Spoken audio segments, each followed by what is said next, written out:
오늘도 하나님의 말씀의 은혜 가운데에 자리매김하신 여러분들 모두에게 놀란 하나님의 은혜와 축복과 예비된 그 하나님의 복이 풍성히 임할 수 있기를 주임으로 축원합니다. 말씀에 들어가기 전에 우리 한번 따라해 보겠습니다. 너희가 어찌하여 믿음이 없느냐. 오늘 말씀의 제목이기도 하고 오늘 예수님께서 제자들에게 말씀하신 것인데 어떻습니까? 너희가 어찌하여 믿음이 없느냐? 칭찬 같으세요? 책망 같으세요? 이건 칭찬이 아니라 제자들의 믿음 없음을 책망하신, 너희들이 왜 아직도 이렇게 믿음이 없느냐 꾸짖으시며 나아가시는 주님의 음성이라고 이야기할 수가 있는 것입니다. 오늘 여러분들은 이와 같이 주님으로부터 책망받는 제자들이 되지 않기를 주임으로 축복합니다. 오늘 말씀의 배경을 먼저 바라보게 되면 지금 예수님께서 배를 타시고 갈릴리 바다를 건너서 건너편에 거라사 지방으로 가실 때에 일어난 사건을 지금 기록하고 있는데, 사실 갈릴리 바다 몇 번 말씀드린 것 같은데 바다라고 일컬어질 정도로 거대한 호수를 이야기하고 있어요. 실적으로 제가 갈릴리 그 지역에 강을 건너는데 배를 타고 건너편까지 가는데 한 20분 정도, 25분 정도 그렇게 소요됐던 것 같아요. 그때 열사병이 걸려가지고 제대로 그런 것들을 좀 의식하지 못할 정도로 너무 힘든 상황 가운데서 건너서 잘 몰랐는데 그때 얘기를 하더라고요. 짠물이 아니라 민물이라는 것입니다. 바다가 아니라는 거예요. 그런데 이 갈릴리 호수의 특징이 하나 바로 무엇이냐? 수면이 바다의 수면보다도 200m나 더 낮아서 오히려 바깥으로 물이 나가기보다는 그 일들 가운데에 들어올 수밖에 없는 그런 지역적인 특성이 있는데 굉장히 넓어요. 그래서 남북의 길이가 21km 정도가 되고 폭은 15km 정도가 되는 거대한 그런 호수라고 이야기할 수가 있어요. 얼마나 거대하면 바다라고 그렇게 표현할 정도로 큰 호수일 수가 있는데, 이 호수에 우리가 말씀을 쭉 예수님의 공생의 사역을 보면 풍랑이 많이 일어났다는 것을 기록하고 있어요. 왜 이런 일이 벌어지느냐?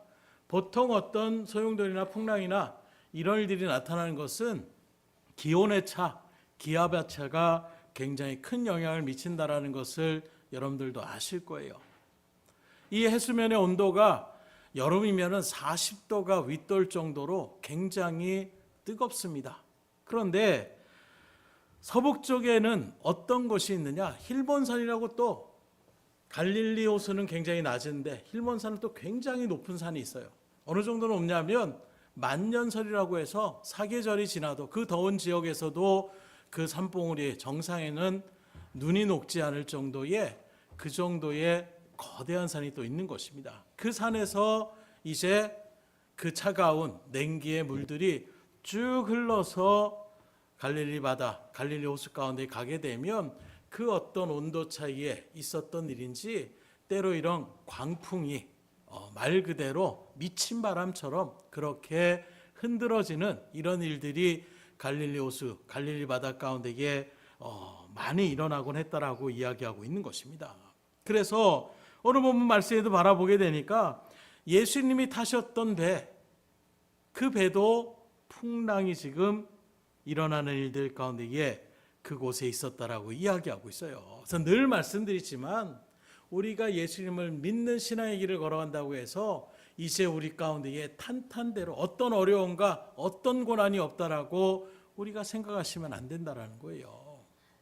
심지어 지금 예수님과 함께 있는 배에 있는데도 배에 어느 정도예요? 풍랑이 막 거세게 치다 보니까 그 바닷물이 물이 올라 들어와서 배에 가득할 정도로 그렇게 큰 풍랑을 지금 만났다라고 이야기하고 있는 것입니다. 이 말은 그 배가 침몰할 지경 가운데 지금 놓여졌다는 것을 말씀하고 있는 거예요. 그런데도 주님은 정작 어떻게 합니까? 얼마나 피곤하셨는지 고물에 그렇게 베개를 베듯이 누워서 그렇게 물이 막 쏟아지고 들어오는데도 일어나실 생각을 안 하시는 거예요. 예수님의 12제자 중에는 절반 가까이가 이 갈릴리 바다에서 잔뼈가 굵었던 어부들이 있습니다. 이 어부들은 그런 일들의 위기들 보통 일반 사람보다도 훨씬 더 잘 알고 있는 사람들이에요. 이런 바람이 일 때에, 이런 풍랑이 일 때에 어떻게 대처를 하고 어떻게 나아가는지 그 일들을 누구보다 잘 아는 전문가들이었다는 것입니다. 그래서 어떻게든 자기네들 힘으로 또 나머지 제자들을 이렇게 저렇게 해서 저걸 잡아라, 저걸 잡아, 키를 잡아라, 뭐 이렇게 저렇게 하면서 그걸 어떻게든 극복하려고 노력을 엄청나게 했다라는 거예요. 그런데 그 모든 것이 헛수고일 수밖에 없는 것입니다. 나의 힘과 능력, 경험, 그 모든 것을 동원해서 어떻게든 이 고난의 역풍을, 이 광풍을, 이 풍랑을 넘어가려고 했는데 결국에 그들 가운데에 놓여진 것은 헛수고, 더 이상은 우리 힘으로 할 수 없다. 그리고 결국 제자들은 어떻게 합니까? 선생님이여, 우리가 죽게 된 것을 돌보지 아니하시나이까. 지금 예수님한테 원망과 불평 섞인 속으로 우리 지금 죽을 듯 상뜻 모르게 어떻게든 이것을 지켜내가기 위해서, 어떻게든 이 풍랑을 극복하기 위해서 노력을 했는데 안 되는 이 순간에 그냥 주무시고 계신 예수님의 모습이 들어왔을 때에 그들의 마음이 어떤 마음이겠어요? 그래서 예수님을 막 깨우면서, 마찬가지로 이들이 어떻게 합니까? 곱게 깨웠겠어요? 예수님 일어나세요. 지금 우리가 다 지금 죽을 지경 가운데 있는데 지금 잠잘 여력이 어디 있습니까? 춥지도 않습니까? 아마 그 일들 속에서 고난을 했다가, 사람들이 그렇잖아요. 뭔가 마음이 편할 때는, 여유가 넘칠 때는 조그만 일, 뭐 큰 일이라도 그냥 대수롭지 않게 넘길 때가 있어요. 근데 내가 지금 어떤 당황한 일이 있고 어떤 어려움 가운데 막 이렇게 마음이 조급해지게 되면 어떻게 합니까? 작은 것에도 발끈하며 나가는 것이 우리의 죄성의 모습이라는 거예요. 지금 제자들의 마음은 지금 극도로 지금 흥분된 상태입니다. 그 풍랑을 이겨내게 하여 힘과 모든 정력을 다 쓴 것과 동일해 이제는 더 이상 이젠 끝이다라고 생각하는 포기와 절망의 이 복합적인 마음 가운데서 눈에 딱 들어오는 예수님의 모습, 같이 막 얘들아 힘을 내라 북돋아 주는 것이 아니라 혼자 주무시고 계시는 그 모습을 바라보니 세상 말로 하면 천불이 날 수도 있는 거예요. 예수님 지금 당장 지금 우리가 다 죽게 됐는데 우리를 돌보지 않고 뭐 하시는 겁니까? 제자들이 예수님한테 어떻게 보면 큰 소리로 불평에 섞인 그 원망의 소리로 예수님을 깨우는 거예요. 자기들은 지금까지 어떻게든지 이 배를 극복해보고 이 풍랑을 어떻게든지 극복해보려고 그렇게 애를 쓰고 있는데 태연히 잠을 자고 있는 예수님의 모습은 야속할 수밖에 없는 거예요. 이처럼 제자들은 자신들이 믿음 없는 것에 대한 안타까움 또 반성이기보다는 오히려 태연히 주무시고 계시는 예수님을 이상하게 생각하는, 말도 안 되는 상황 가운데 이 사람 뭐야? 라고 생각할 정도의 이런 마음을 가지고 있었다는 거예요. 어떻습니까? 오늘 지금 이 길을 걸어가고 있는, 이 인생의 길을 걸어가고 있는 여러분들에게도 풍랑을 만난 그 상태 가운데 있진 않습니까? 어떤 풍랑을 우리가 만났습니까? 가정의 풍랑입니까? 사업의 풍랑입니까? 신앙의 풍랑입니까? 건강의 풍랑입니까? 그러한 풍랑을 만남으로 인하여 고심하고 고민하고 결국에는 두려움에 어찌할 바 모르는 우리의 막막한 마음은 혹 있지 않습니까? 그럴 때일수록 오히려 우리는 하나님을 바라보며 기뻐하라고 말씀하고 있어요. 왜냐하면 그 환난의 풍랑이 오히려 우리에게 유익이 되기 때문이라는 것입니다. 그래서 우리가 잘 아는 로마서 5장 3절에 보면 우리가 환난 중에서도 즐거워하나니 이는 환난은 인내를, 인내는 연단을, 연단은 소망을 이루는 줄 알미로다. 누구보다도 환난을 많이 했던 바울의 신앙적 고백이에요. 믿음의 길을 걸어가지 않았다라면, 예수님을 증거하며 나가는 사도의 그 맡겨진 일들을 감당하지 않았다라면 겪지 않았을 수많은 모진 고난과 고통들을 바울은 그걸 몸소 당하고 있는 것입니다. 이런 일 당할 때 얼마나 억울한 일도 있어요. 아니 귀신 들린 여종의 그 귀신을 쫓아냈더니 오히려 감옥에 그렇게 보내버립니다. 네가 우리들의 수입원을 지금 망가뜨렸다. 억울할 수도 있는 거예요. 그냥 묻고 따지지도 않고 딱 보니까 유대인이네. 그냥 무조건 채찍질을 가하고 살점이 다 뜯겨져 나가는 그 모진 고통 속에서 감옥에 가두어 놓는 이런 일들. 이런 일들을 계속해서 반복하면서 오히려 바울은 하나님의 주시는 은혜와 능력, 그 소망들을 하나씩 하나씩 깨닫게 되고 그 일들 가운데서 인내의 자리인 것이구나. 이 연단을 통하여 더욱더 하나님의 일들 가운데에 이 세상이 전부가 아니라 하늘의 소망을 품어야 된다는 것을 깨닫게 하여 주시는 것이구나. 그래서 믿음이 있는 사람들을 어찌할 수가 없는 거예요. 그래서 오죽하면 연병과도 같은 사람이다. 어찌할 바가 없는 믿음의 기독교인들의 모습이 그랬습니다. 오늘 이 나라에 우리 이렇게 정말로 편안하게 신앙생활을 하고 있지만, 예배를 드리고 있지만, 처음에 이 땅 가운데 복음이 들어올 때만 하더라도 수많은 박해가 있었어요. 그냥 예수 믿으면 나가는, 저 서양 종교 믿는다, 이 하나로 먹물을 갖다가 죄인처럼 그렇게 새기며 나아가는, 가산을 다 몰수당하며 나아가는 이런 정말로 어려운 고통 속에서 신앙생활하며 나갔던 그 발걸음 위에 우리들이 이렇게 주님의 은혜 가운데에 예배를 드리며 나갈 수가 있는 것입니다. 그런 일들 속에서 끊임없이 박해를 가해요. 그러면 끝날 것 같은데 희한하게도 복음은 더 강력하게 확산이 되더라는 거예요. 가끔 한국의 어떤 역사를 보면 반란이 막 일어납니다. 농민들이 반란을 일으키고 군사들이 반란을 일으키고, 그럼 그 반란이 일어날 때 막 거세게 일어나다가 어느 순간에 진압이 되면 어느 순간에 그것들이 다 사라지는 이런 모습이 있는데, 이 정말로 기독교만은 이 종교에 대한 부분들은 계속해서 퍼져나가는 이 신앙의 힘은 정말로 믿을 수 없는 놀라운 그런 역사들을 우리가 엿볼 수가 있는 거예요. 특별히 고난이, 그 환난이 오히려 우리 가운데에 소망의 자리로 인도하시는 하나님의 손길임을 믿으시기를 주임으로 축원합니다. 그래서 시편 기자도 이렇게 말합니다. 시편 119편 71절에 보면 고난당하는 것이 내게 유익이라, 이로 말미암아 내가 주의 율례들을 배우게 되었나이다. 쉽게 말하면 내가 좋아하고 내가 할 수 있는 일 가운데 몰두하다 보면 다른 것을 신경 쓰지 않아요. 어려우면 우리 아이들도 막 게임에 또는 자기가 좋아하는 것을 막 하는데 밥 먹어라 들은 척도 안 씁니다. 아니 밥 먹어야지. 부모들은 어떻게 합니까? 그래도 식사를 그렇게 해야지만 나아갈 수 있는데 그런 부분들 가운데서 거기에 몰두하면 안 들으려고 하는. 왜요? 그게 너무 즐겁잖아요. 마찬가지더라는 거예요. 내가 몰두하고 내가 집중하며 나가는 일들 가운데 있으면 하나님의 존재를 생각하지 않습니다. 지금 내일도 바빠 죽겠는데 뭘 기도할 시간이 있어요? 뭘 하나님 묵상할 시간이 있어요? 그런데 그 모든 것들을 내려놓을 수밖에 없는. 그래서 특별히 병원에 입원하실 때에 그런 고백들을 참 많이 듣게 되더라고요. 얼마나 힘드세요? 갑자기 사고를 당하거나 갑자기 또 이런 질곡 가운데 있을 때 얼마나 괴롭습니까?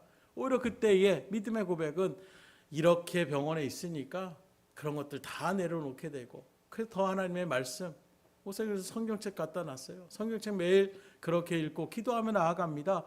그것이 저에게 또 은혜가 됩니다.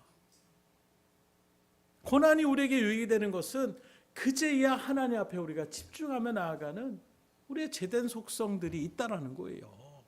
지금 여러분들은 무엇에 몰두하고 있습니까? 무엇 때문에 주님의 말씀에 귀를 기울이지 않고 무엇 때문에 하나님에게 온전하게 맡기지 못하고 나아가고 있습니까?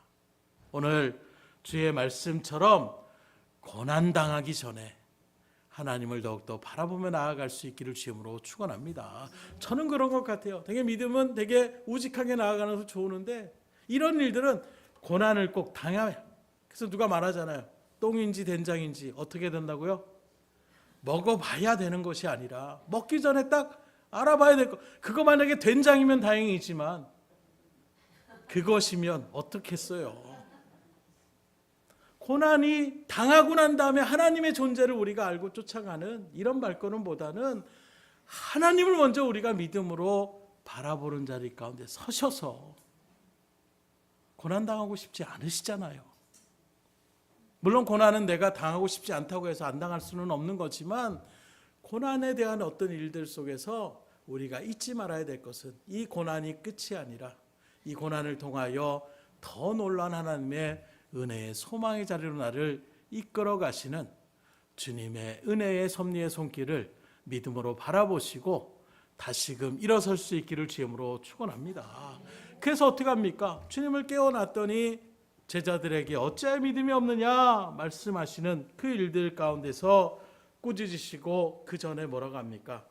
바람아 바다야 찬잔하라 고요하라. 예수님 말 한마디에 그 거셌던 풍랑이 오늘 말씀에 보면 아주 잔잔해졌다. 그냥 잔잔해진 정도가 아니라 막 치다가 이렇게 되는 게 아니라 막 치던 것이 갑자기 뚝 그냥 완전하게 이전에 풍랑이 있었나 할 정도의 그런 모습으로 아주 잔잔해졌다. 조금 더 두려워할 필요성을 느끼지 못하는 그런 상태로 주님께서 말 한마디에 그 선포로 이뤄내셨음을 이야기하고 있는 것입니다. 이런 말씀을 통해서 우리가 깨달을 수 있는 것 중에 하나가 바로 무엇이냐? 믿음이 없으면 주님께 책망받을 수 있다는 거예요. 믿음이 크도다 칭찬을 받을 수도 있지만 반대로 믿음이 적은 자가 된다라는 어찌하여 믿음이 없느냐는 꾸지름을 들은 것처럼 오늘 우리가 신앙의 길을 걸어갈 때에도 믿음이 온전하게 새겨지지 않고 나아가는 신앙생활이라면 주님으로부터 책망받을 수 있다는 것입니다. 그러니 오늘 저희들은 이 말씀을 통하여 우리가 살아가는 인생의 바다에서 풍랑을 만났을 때에 믿음 없는 자가 아니라 믿음 있는 자가 되어서 능히 인생의 풍랑을 찬잔케 이겨나가시는 여러분들이 될 수 있기를 주님으로 축원합니다. 특별히 오늘 본문의 말씀 중에는 우리가 깨달아야 될 말씀들이 있는데 이 시간 그것을 같이 구체적으로 생각하며 나아갈 때에 여러분들의 심령의 마음을 활짝 여시고 그 말씀을 여러분들 가운데에 온전히 새길 수 있기를 주님으로 축복합니다.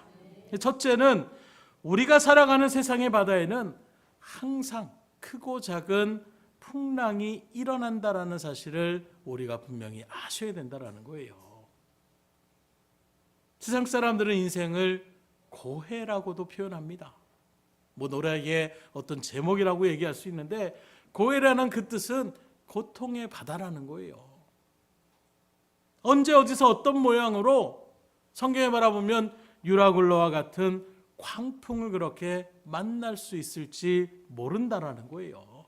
이미 온 세계가 코로나의 영향 가운데서 지금도 얼마나 많은 어떤 경제적인 회복을 꾀하고 있지만 그런 일들 속에서 힘들어하고 있습니까? 지금도 전쟁 가운데 있는 그런 나라들을 바라보게 되면 그 속에서 얼마나 지금 고통을 받고 있냐라는 거예요. 그 모습에 자신들이 뭘 해서 내가 전쟁을 일으켜야지? 아닙니다. 국가적으로 일어나는 일들 가운데에 그 안에 있는 백성들. 그래서 최근에는 우크라이나인가요? 거기서 유흥을 즐기고 있는 청년을 갖다가 군인으로 소집한다니까 거기서 막 울며 불며 안 가겠다고 그 모습을 바라보면서 창피한 줄 알아 또 이런 식의 어떤 모습들. 이게 바로 내가 그 일들 가운데서 전쟁을 일으키고 싶어서 일으킨 것도 아니지만 그 국가의 청년이라는 이유로 군대에 소집당할 수밖에 없는 이런 일들의 현실이 우리 가운데 얼마든지 일어날 수 있는 거예요. 지금 우리나라도 긴장감이 막 고조되고 있잖아요. 북한에서 지금 계속해서 긴장감을 그렇게 일으키며 나아가는 계속 문자가 일주일에도 몇 번 오는 것 같아요. 풍선이 지금 날라오니까 건드리지 마세요. 이런저런 일들의 모습들 끊임없이 다리를 폭파하고 건물을 폭파하고 이런저런 일들의 모습 우리들이 무감각하게 받아들여 나가고 있는 그런 모양도 있지만 그러나 일촉즉발의 일이에요. 우크라이나 러시아의 어떤 전쟁들을 바라보고 또 이스라엘과 하마스의 어떤 일들을 바라보면 전쟁은 또 어떻게 일어나게 될지를 알 수 없는 거예요. 우리나라는 이미 고통이 있습니다. 6.25의 전란이 한순간에 일어났어요. 갑자기 예고하고 난 것이 아니라 한순간에 그런 일들 속에서 온 나라가 초토화되지 않았습니까? 이런 모습에서 우리가 살아가는 이 인생은 어떻게 될지 모르는 거예요.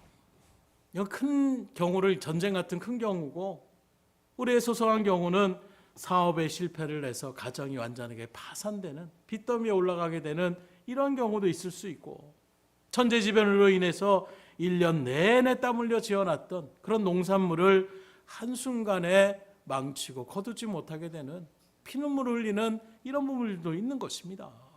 직장을 다니고 있는데 한순간에 실업자가 될 수도 있는 것이고, 또 학생들은 시험을 준비하고 시험을 그렇게 쳤어도 낙방하며 나아갈 수 있는 상황에 처할 수도 있는 것입니다. 때론 건강을 잃고 그 질곡 가운데 고통을 당하는 그런 자리 가운데 또 설 수도 있는 거예요. 이와 같이 우리들의 생활에 많은 시련의 바람이 부는 것처럼 신앙생활에도 언제 어디서 이런 시험의 풍랑이 우리 가운데에 닥쳐질지 모른다라는 거예요.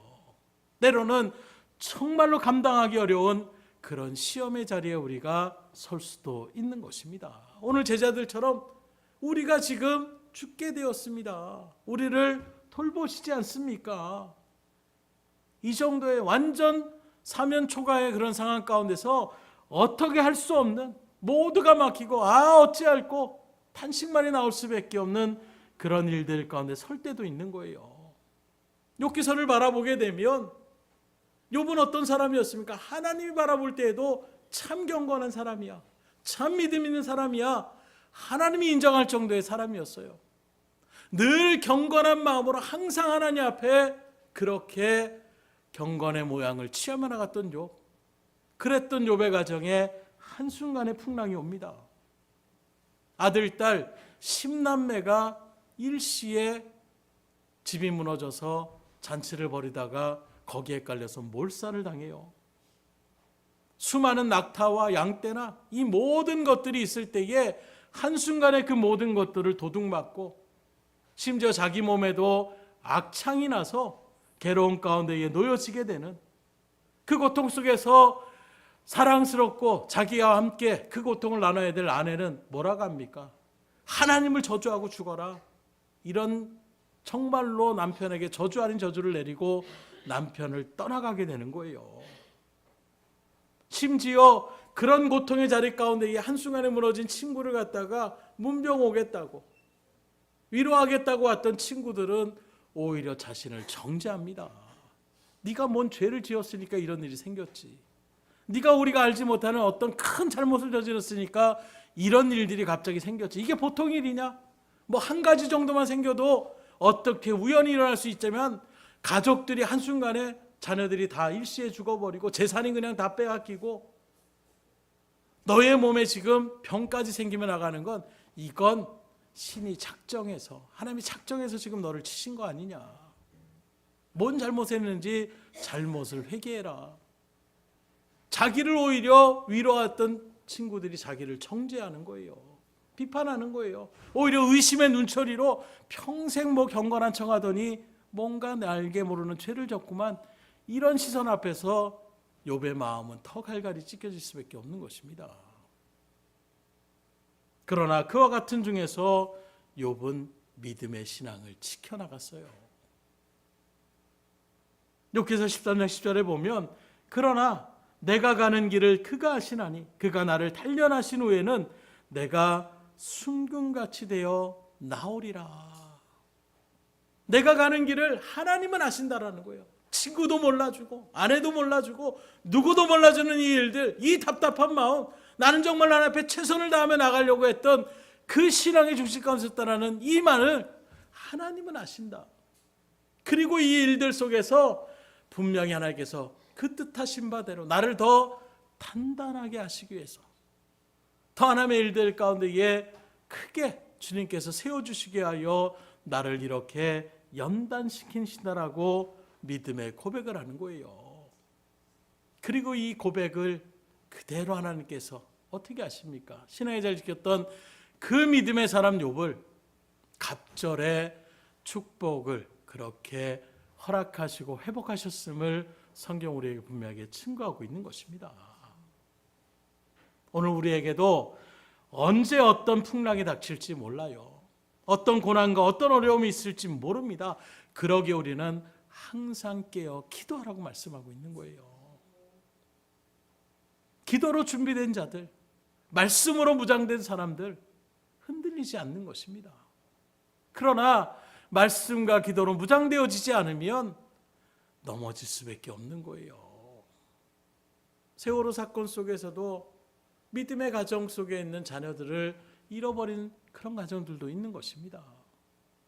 동일한 고통들이 있었어요. 같은 믿음의 성도들 안에서 뭔가 문제가 있으니까 하나님이 자녀들을 데려갔지, 이 말이 가장 괴로웠다라는 거예요. 믿음의 식구들로 위로하지 못할 망정, 은연중에 하나님의 뜻이 있어 말은 하지만 은연중에 네가 뭔 잘못했으니까 이런 일이 생긴 거 아니야, 이런 시선이 너무나도 못 견디게 힘들었다라는 거예요. 마음이 무너질 수밖에 없는 것입니다. 그런 일들 속에서 정말로 말씀과 기도로 무장되어지지 않으면 교회를 떠날 수밖에 없는 거예요. 그리고 교회를 떠난 정도가 아니라 교회를 욕하는 것입니다. 이런 일들의 모습들이 일어나지 않을 수가 없는 거예요. 항상 그래서 기도하시라는 것입니다. 말씀을 묵상하시라는 거예요. 그렇지 않고 당하게 되면 인간적인 생각, 또 같은 믿음의 사람들의 어떤 그런 시선, 넘어질 수밖에 없어요. 쓰러질 수밖에 없습니다. 그러니 항상 깨어 기도할 수 있기를 주님으로 축원합니다. 그리고 우리가 꼭 명심해야 될 것은 바로 무엇이냐? 우리 인생의 풍랑, 신앙의 풍랑, 환난의 바람, 시련의 바람을 잔잔케 하실 수 있는 분이 계시다라는 거예요. 그분이 바로 누굽니까? 예수 그리스도이심을 믿으시기를 주님으로 축복합니다. 그래서 우리가 믿음의 길을 가는 거예요. 우리의 힘으로는 어쩔 수 없지만 하나님은 충분히 해낼 수 있다라는, 언제나 하나님은 그 일들을 다시고 회복시킬 수 있다라는 이 믿음의 소망이 있을 때에 그것이 그냥 생기겠어요? 말씀과 기도의 묵상 가운데서 세워나갈 수가 있을 때에 견고한 터 위에 선 그 믿음, 반석 위에 세운 믿음은 흔들리지 않습니다. 그러나 모래 위에 세운 성은 거친 풍랑이 일어나면 한순간에 무너지는 거예요. 그래서 신앙의 일들의 믿음의 그 터 위에, 말씀의 터 위에 온전하게 여러분들의 신앙을 세울 수 있기를 주님으로 축원합니다. 그럼 한번 보자고요. 지금 제자들이 왜 두려워 있습니까? 지금 제자들 주님과 함께 있다는 사실을 까맣게 잃어버렸어요. 풍랑이 일어나니까 평소 자기들이 했던 어떤 과거의 그런 모습들, 지금 풍랑이니까 빨리 돛 잡아야 되고 키 잡아야 되고 노를 갖다가 어떻게 젓고, 예수님을 생각지도 않고 자기들끼리만 지금 나가고 있는 거예요. 지금 내 안에, 우리 배 안에 주님이 함께 계시다는 것을 지금 그들은 까맣게 잃어버리고 있는 것입니다. 그리고 어찌할 수 없는 완전한 포기 상태에 있을 때에 그때의 주님을 깨우며 나가는 그들의 모습을 바라볼 수가 있는 거예요. 오늘 우리들도 마찬가지지 않습니까?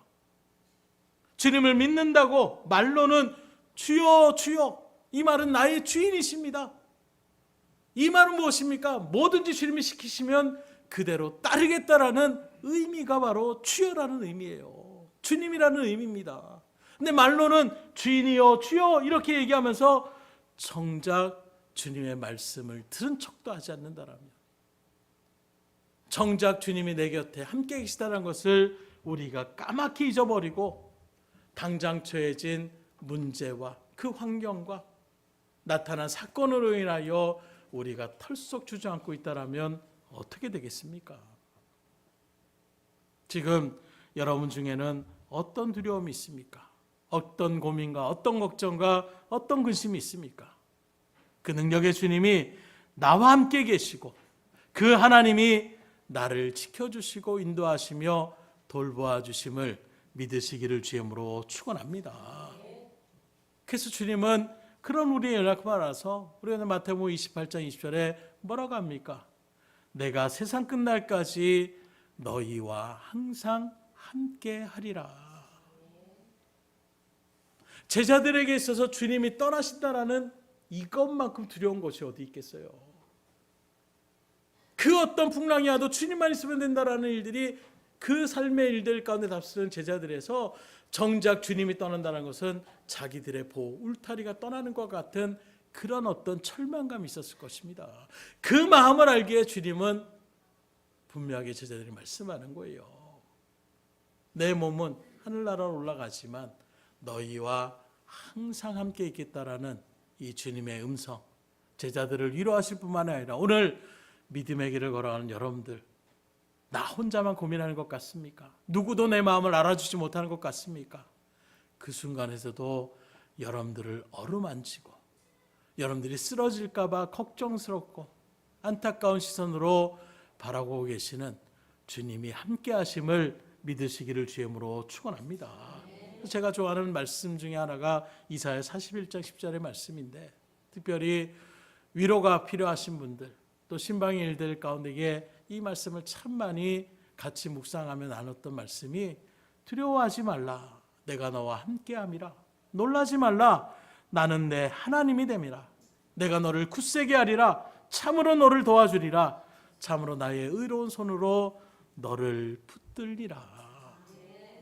우리가 하나님 붙잡는 게 아니라 하나님이 우리를 붙잡아 주시겠다라는 거예요.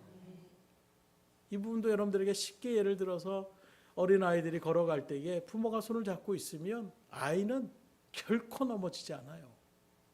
그런데 아이가 손을 잡고 부모의 손을 잡으면 어떻게 됩니까? 손이 조그마니까 손 잡아서 자기가 이제 걷겠다고 하면 손을 다 잡지도 못해요.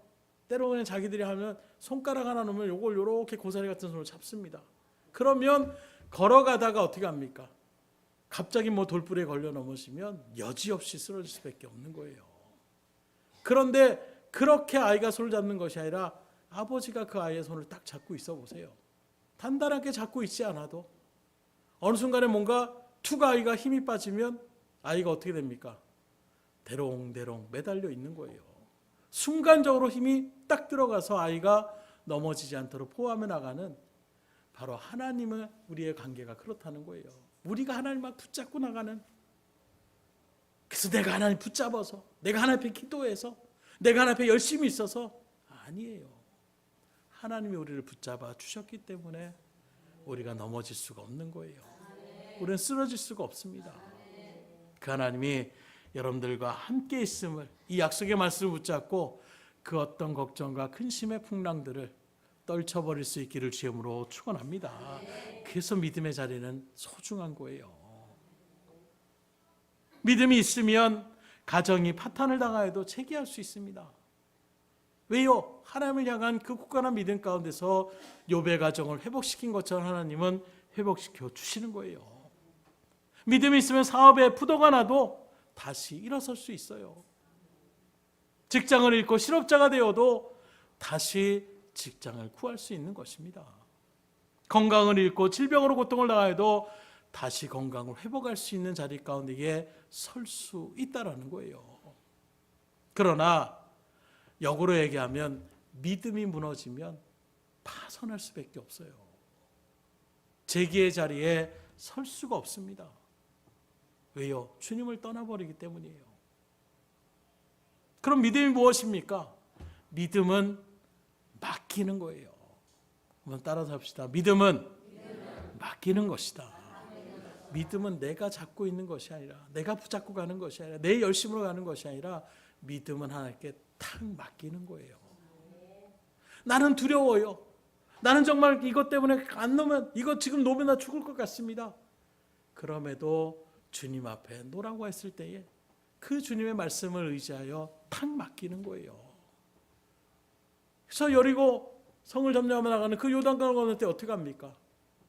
먼저 벗개를 맨 제사장들이 앞서서 강물에 발을 집어넣는 거예요.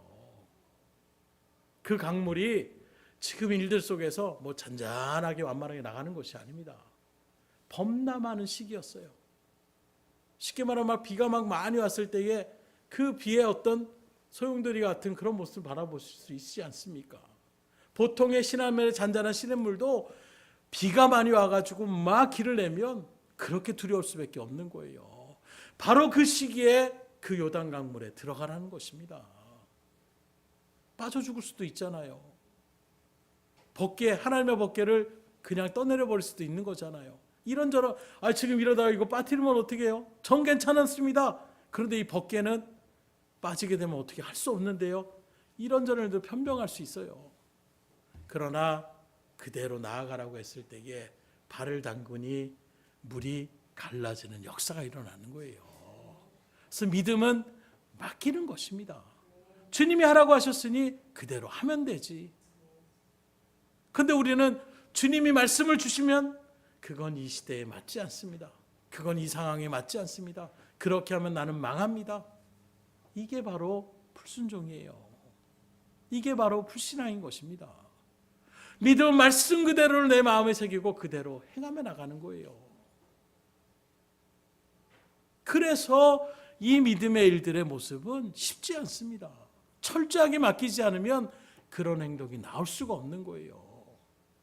친구를 고칠 수 있다라는 분명한 믿음이 있으니까 사람들이 뭐라 하든 지붕을 뜯어내고 얼마나 번거로운 일이에요. 사람들에게 원망될 수도 있는 것입니다. 아니 정작 예수님으로부터 책망받을 수도 있는 거예요. 그러나 그들에겐 주님은 사랑이시고 주님은 반드시 내 친구를 고쳐주실 거라는 그 확고한 믿음의 일들 가운데 있을 때에 그들의 믿음을 주님께서 칭찬하시고 인정하여 주시는 것입니다. 그래서 믿음은 맡기는 거예요. 그런데 지금 제자들을 바라보십시오. 풍랑이 일어났을 때에 주님 앞에 맡기는 것이 아니라 자기들의 기술과 노력과 경험으로 그 모든 일들을 어떻게든 타개하려고 노력해 나가는 그런 모습이 있는 거예요. 결국에는 어떻게 됩니까? 믿음 없는 자라고 어찌하여 너희가 믿음이 없느냐라고 주님으로부터 책망과 꾸짖음을 당하잖아요. 또 제자들은 주님이 누구인지를 제대로 몰랐기 때문에 두려워했다라고 말씀하고 있어요. 우주 만물을 창조하신 그 창조주 하나님, 무에서 유를 창조하신 하나님 앞에서 풍랑이 무슨 그게 대수로운 일이겠습니까? 그러나 이들은 주님의 능력을 그렇게 체험했음에도 불구하고 예수님이 하나님의 독생자, 구세주, 그 그리스도이심을 온전하게 알아보지 못하는 상태였다라는 거예요. 그러니 지금 두려움에 떨 수밖에 없는 것입니다. 오늘 말씀에도 그가 누구이기에 바람과 바다라도 순종하는가? 이건 예수님의 존재가 어떤 존재인지를 알지 못하니까 지금 이야기하고 있는 것입니다. 오늘 우리들도 이런 소리를 하시면 안 돼요. 믿음을 10년, 20년, 30년 하면서도 정작 나는 구원에 확신이 없어. 천국과 지옥이 있는지 잘 모르겠어. 확증이 안 가. 나 기도해서 어떤 응답을 체험한 적이 없는 것 같아. 이런 식의 고백들이 우리 가운데 나온다면 어떻게 되겠어요? 우리는 예수님을 똑바로 알고 똑바로 믿으셔야 돼요. 어떤 분을 믿는지조차 모르고 우리가 나아간다라면 이것만큼 안타까운 곳이 없습니다. 제자들처럼 엉뚱한 소리 하는 거예요. 와, 정말 주님은 대단하신 분입니다. 우리가 믿던 메시아가 맞습니다. 이런 환호성이 터져나와야 될 그 순간에 오히려 두려워하면서 그가 누구에게 바람과 바다가 순종하는가? 전혀 예수님에 대한 어떤 믿음의 신뢰와 확신이 없었던 그들의 고백을 바라볼 수밖에 없는 것입니다. 2000년 전 골고다 언덕에서 우리를 위하여 십자가에 못 박혀 죽으심으로 그 보혈의 공로로 저놈들의 죄를 깨끗하게 씻겨주셨던 그 예수님이 우리의 친정한 구원자가 되심을 믿으시기를 주임으로 축원합니다. 우리는 그가 누구의 바람과 바다가 순종하는가 이게 아니라 주는 그리스도시요 살아계신 하나님의 아들이시니이다. 이 고백이 나오셔야 돼요. 분명한 믿음의 확신 가운데에 주님을 신뢰하며 나갈 때 하나님은 우리를 배반치 않습니다. 정말로 말씀 붙잡고 말씀대로 사랑하라 하셨으면 원수까지 사랑하는 마음으로 나가보세요. 반드시 역사하십니다.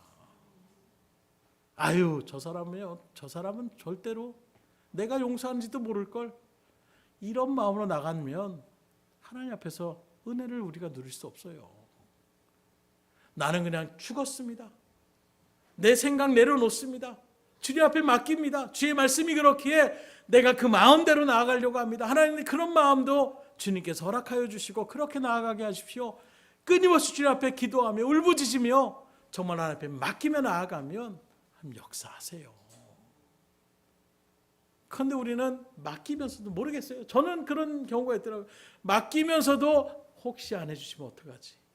혹시 안 되면 어떡하지?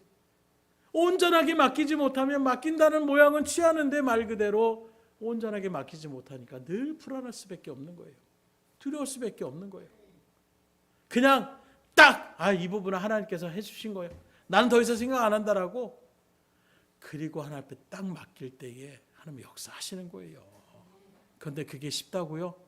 안 하려고 해도, 내가 두렵지 않으려고 해도 더 두려움을 주는 게 왜요? 사단이 가만 놔두지 않습니다.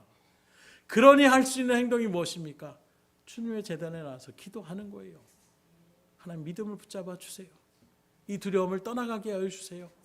끊임없이 기도하는 거예요. 사단을 우리가 대적할 수 없습니다. 능력이 주님 안에 있을 때 우리가 이길 수 있는 거예요. 그래서 기도는 우리 가운데에 항상 쉬지 말고 기도할 수 있기를 주님으로 축원합니다. 기도는 이런 능력이 있는 거예요. 이게 특권인 것입니다. 이 특권을 모르고 기도를 힘들어하고 기도를 안 하려고 하는 발걸음들이 점점 많아져요. 요즘 아이들도 기도하는 것 굉장히 어려워합니다. 장년들도 마찬가지예요. 그냥 개인적으로 기도하는 것은 몰라도 공예배에 어떻게 기도하며 나아가는 것 굉장히 두려워하시잖아요. 우리 권사님들 초창기에 기도 그렇게 오후에 찬양 예배 때마다 기도한다고 하니까 굉장히 막 꼭 해야 됩니까? 이런 마음들이 좀 있었잖아요. 그래도 기도하면서 계속 나아갈 때에 기도를 두렵게 생각하지 마시고 기도는 나에게 주신 하나님의 특권이에요. 능력의 일들을, 축복의 일들을 이뤄나갈 수 있는 통로가 되는 것이 기도인 것입니다. 그 기도를 우리가 두렵게 생각하지 마시고 하나님 앞에 담대함으로 주의 보혈을 의지하여 믿음으로 간구할 수 있기를 주님으로 축복합니다. 그때 믿음의 역사가 일어나는 거예요. 세 번째로 제자들이 왜 두려워했습니까? 주님을 보지 않고 풍랑을 보니까 두려움이 생기는 거예요. 이와 비슷한 맥락에 우리가 하는 것처럼 제자들을 이번에 먼저 보냈을 때에 똑같이 풍랑 가운데 있습니다. 그 호수의 청중앙에 있을 정도의 그 시간에 예수님이 그것을 바라보시고 기도하시다가 무리를 걸어서 제자들에게 가는 거예요. 그랬더니 제자들이 막 미칩니다. 풍랑도 지금 죽을 지경인데 유령이 지금 무리에 사람이 떠 있는 것 자체가 말이 안 되잖아요. 그러니까 이젠 정말로 우리가 죽을 때가 됐는구나 하는 마음으로 막 소리를 지르는 것입니다. 그때 주님께서는 나다 두려워하지 말아라. 그런데 이때에 성질급한 베드로가 뭐라고 합니까? 순간적인 어떤 믿음의 불끈한 마음이 있어서 주여 나도 그럼 주님이시라면 나도 바다를 걷게 해달라고. 그때 주님이 또 뭐라고 합니까? 야, 넌 안 돼. 난 하나님의 아들이니까 되지. 이게 아니에요. 얼토당토 않는 지금까지만 두려움에 나갔던 그 베드로가 주님 그렇다면 정말로 주님이라면 나도 이 일들 어쩌면 믿음 없는 아이가 응석 부리듯이 그럼 나도 한번 하게 해줘 이렇게 얘기했을 때 주님은 안 돼 이게 아니라 그래 내려와라. 그리고 베드로가 주님을 따라 걸어갔을 때에 무리를 걸어가는 거예요. 얼마나 신기했을까요? 그런데 한순간에 그 베드로의 눈에 뭐가 들어오느냐? 주님이 아니라 거대한 풍랑이 보이는 거예요. 그 거대한 풍랑에 순간적인 그 두려움 가운데에 바다로 빠져들어가는 베드로. 그때 또 베드로가 어떻게 합니까? 주여 나를 살려달라고. 주님은 다시금 베드로의 손을 잡아서 그를 끌어내 주시는 것입니다. 그래서 우리 하나님은 오래 참으신 하나님이시고 은혜와 사랑이 넘치는 분이라고 말씀하고 있는 거예요. 주님을 만나보며 나아갈 때에 풍랑을 보지 말고 예수님을 바라볼 수 있기를 주님으로 축원합니다. 우리가 지금 막 가슴에 막 갑자기 비가 막 검게 구름이 깔려가지고 먹구름이 가는 가운데 비가 막 쏟아져도 그것이 끝나는 것이 아니라 그 뒤에 뭐가 또 있습니까? 태양은 계속 그 자리를 지켜나가고 있는 거예요. 그 태양이 환하게 비칠 것을 우리가 생각하면서 그 일들 가운데 나아가는 것처럼 오늘 일도 겉에 보이는 세상의 어떤 풍파를 바라보는 것이 아니라 여전히 우리를 지켜보고 계시는 그 하나님을 바라볼 수 있기를, 그리고 그 모든 것을 넉넉히 이겨나갈 수 있는 놀라운 은혜의 자리 가운데 자리매김할 수 있기를 주님으로 축원합니다. 그러면 오늘 우리들이 풍랑을 만났을 때 어떻게 됩니까? 오늘 말씀에 비춰보면 빨리 주님을 깨워야 돼요. 제자들 주무시는 주님을 깨웠습니다. 이건 바로 믿음의 회복이라고 이야기할 수가 있는 거예요. 그동안 보이지 않았던 주님이 이제 보이기 시작하는 거예요. 주님이 보이니까 주님을 붙잡고 깨웁니다. 주여 우리를 돌봐주십시오. 까맣게 잊었던 예수님을 그들이 다시금 찾아 있는 이 믿음의 회복의 자리 가운데 있을 때에, 마치 집 나간 탕자가 다시금 아버지의 사랑과 은혜가 어떤지를 알고 그 아버지에게 찾아왔을 때에 그 자리매김이 다시 회복된 것처럼 풍랑에 우리 가운데 닥쳤을 때에 먼저 우리는 주님을 깨우셔야 돼요. 다시 말하면 주님을 찾아가야 된다라는 거예요. 그럼 주님 우리에게 뭐라고 약속합니까? 구하라 그리하면 주실 것이요, 찾으라 그러면 찾을 것이요, 두드리라 그리하면 열릴 것이다. 우리 주님 앞에 나아가서 구하면 응답하여 주시고 두드리면 열어주시고 주님의 노력하는 그 모든 믿음의 발걸음 가운데에 능력을 더하여 주신다라고 약속하여 주시는 거예요. 주님은 이 사실을 제자들이 깨달을 때까지 기다리신 것입니다. 좀 그런 좀 얄팍한 상상을 해봐요. 물이 막 적시는데 정말 주무셨을까? 깨어놓고서 눈 살짝 뜨면서 언제쯤 저것들이 날 찾을까 하는 마음으로 계셨던 것은 아닐까? 정말로 제자들이 깨울 때까지 일어나시지 않았던 그 예수님의 모습은 우리를 기다리시는 주님의 그 손길을 바라볼 수가 있는 거예요. 정말 여러분들이 주의 일들 가운데 믿음의 길을 걸어간다라면, 또 그 가운데에 어려운 풍랑을 만났다라면, 여러분의 믿음의 가정의 사업의 풍랑에 파산할 위기 가운데 있을지라도 그럴 때에 빨리 주님을 찾아가시고 주님을 깨울 수 있기를 주님으로 축원합니다. 그게 살 길이에요. 수많은 믿음의 역사는 거기서 나오는 거예요. 두 번째로 풍랑을 만났을 때 어떻게 되느냐? 말 그대로 주님께 맡겨야 되는 거예요. 제자들은 자기가 해결해 보려고 애쓰다가 도저히 안 되니까 그때서야 주여 살려주시옵소서 한 것처럼 지금까지 여러분들의 힘과 능력과 경험으로 하려고 나갔던 그 모든 것, 이제는 주님의 능력을 의지하며 주님의 뜻을 묻고 하나님의 말씀 앞에 온전히 겸손히 자정하여 주님의 뜻 가운데에 그렇게 계셔 보십시오. 반드시 하나님께서 은혜를 주세요. 감동을 주십니다. 깨닫게 하여 주세요. 그렇게 우리가 주님 앞에 맡기면 주님은 우리에게 이렇게 약속합니다. 베드로전서 5장 7절에 보면 너희 염려를 다 주께 맡기라. 이는 그가 너희를 돌보심이라. 우리의 염려를 어떻게 하라고요? 맡기라고 얘기하고 있어요. 그러면 주님이 여러분들을 돌보아 주신다고 말씀하고 있는 것입니다. 말씀을 드립니다. 오늘 본문 40절에 보면 이에 제자들에게 이르시되 어찌하여 이렇게 무서워하느냐? 너희가 어찌 믿음이 없느냐? 이 말씀을 보면 지금 제자들을 향하여 주님은 두 가지 책망을 하고 있어요. 어떤 책망입니까? 어찌하여 무서워하느냐는 거예요. 또 한 가지는 어찌 믿음이 없느냐? 오늘 여러분들에게 주님의 이런 책망받을 일이 여러분들 가운데 통일하게 선포되어지고 있지는 않습니까? 지금 제자들처럼 믿음이 없으므로 책망받지 마시고 만유의 창조주가 되시고 지금도 운행하며 다스리며 나가시는 그 능력의 하나님이 저 여러분들의 하나님 것을 믿음으로 확신하는 가운데에 우리 앞에 있는 그 어떤 환난의 바람, 시험의 파도가 밀려와도 두려워하지 않기를 주님으로 축원합니다. 갈릴리 바다를 찬잔케 하신 그 하나님, 그 주님은 지금도 살아계시고 역사하시는 분이에요. 여러분들의 그 믿음의 시련, 인생의 환난, 가정의 풍랑 모두 다 잔잔하라, 고요하라. 주님의 음성 한마디면 한순간에 아주 잔잔해지는 것입니다. 오늘날 우리에게 적용하면 그 문제가 완전하게 해결받게 되는 거예요. 혈류병 걸렸던 12년 동안 고생했던 여인이 예수님의 옷자락에 손만 대면 내가 병을 고칠 것 같다는 분명한 믿음의 확신이 생겼어요. 딴 사람들이 야 지금까지 그런 예가 없었어. 주님이 안수기도 하셔야지. 주님이 직접 선포하셔야지. 무슨 옷자락 맞는데 야 수많은 사람들이 지금까지 예수님 여기저기 이렇게 손댔다라고 해서 병 고쳤다는 사람이 들은 적도 없다. 이런 말들 가운데 있을 때 이 여인은 믿음의 확신이 있는 거예요. 그리고 그 믿음의 확신을 갖고 주님의 옷자락에 손을 댔을 때에 성경은 뭐라고 하느냐? 혈류의 근원이 말랐다라고 얘기하고 있어요. 완전하게 나음을 주신 것입니다. 그런데 여기서 끝난 것이 아닙니다.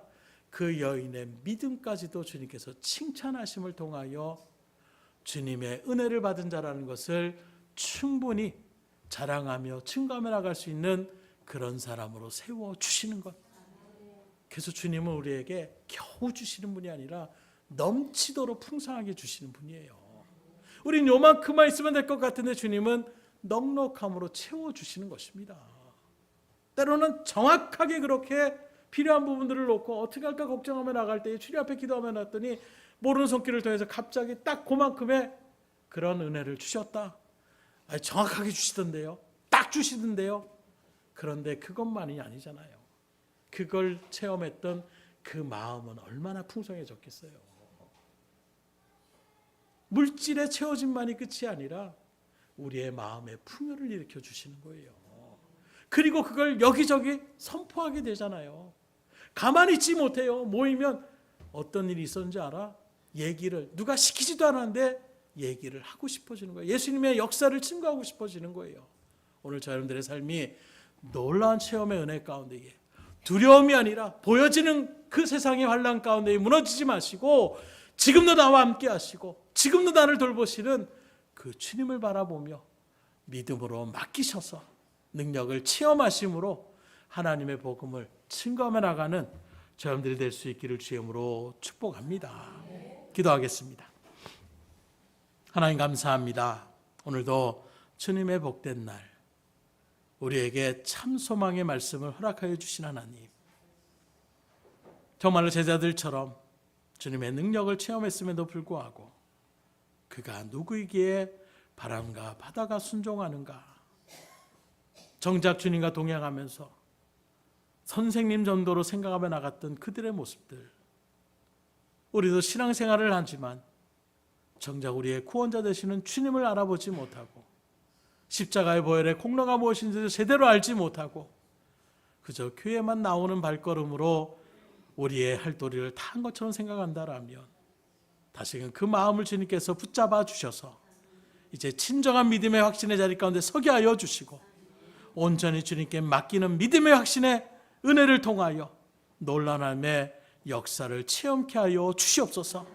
그리함으로 정말로 주님을 우리가 증거하기에 부끄러운 것이 아니라 여기저기 그 일들을 증거하며 나갈 수 있는, 지금도 체험의 신앙 가운데 있는 사람들의 특징은 주님을 그런 어려운 가운데 있는 사람들에게 담대하게 선포만 나가는 것을 바라볼 수 있습니다.